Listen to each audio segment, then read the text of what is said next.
Alrighty. So you study for your IB test. We do all that whole unit on rotational motion. And this is the problem you get. Look at this. It's like a derivation. Worst case scenario. Okay, so look at this thing. Um, I showed you some of these. Let me just talk you through how you're going to do this, right? You're going to set up two equations here, right? So for the bucket,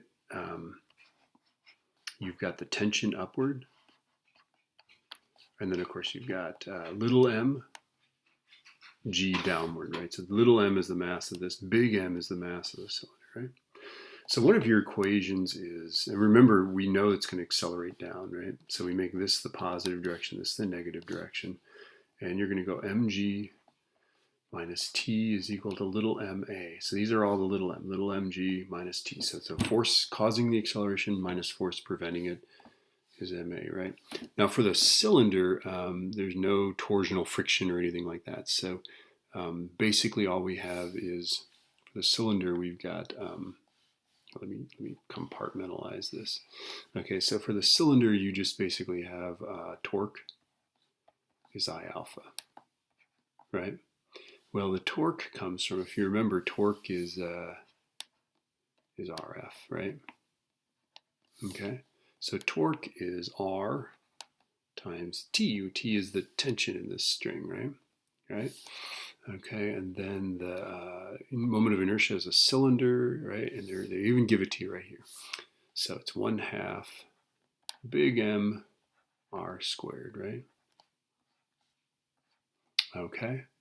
And then our alpha is A over R, the tangential acceleration divided by R.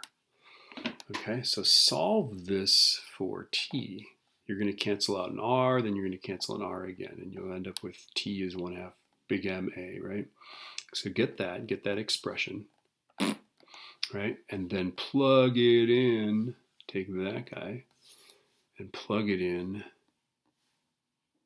I think what, yellow, let's use yellow. Take this, whatever you get there, and plug it in for this, and solve that expression for A, and you'll get it.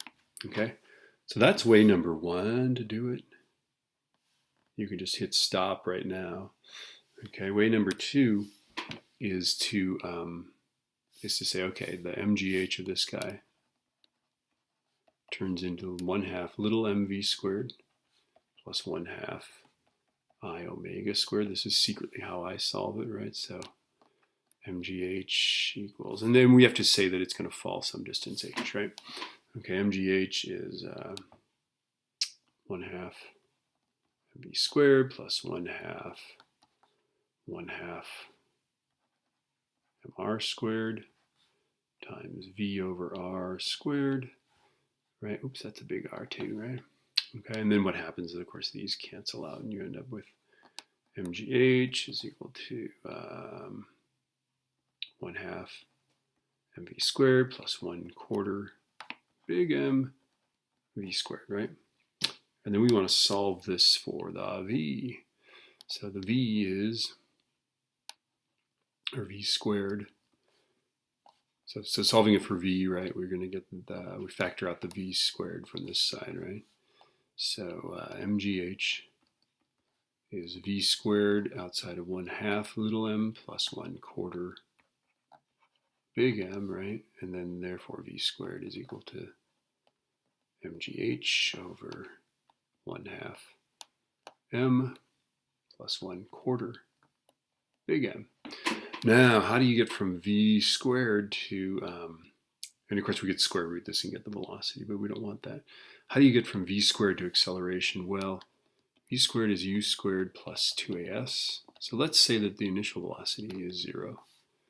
That goes away, and so now a is just v squared over 2s, right? Okay. So you just simply divide both sides by, in this case, s is h, right? So divide by 2h. Divide this by 2h, right? H goes the way of the bison. This becomes acceleration, and then you get mg over, well, if you multiply the denominator by 2, don't you get that?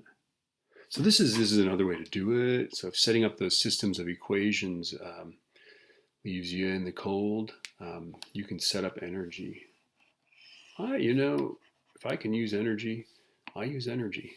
And then you can always go back and forth from acceleration to energy, even when you're doing the expressions. So happy hunting.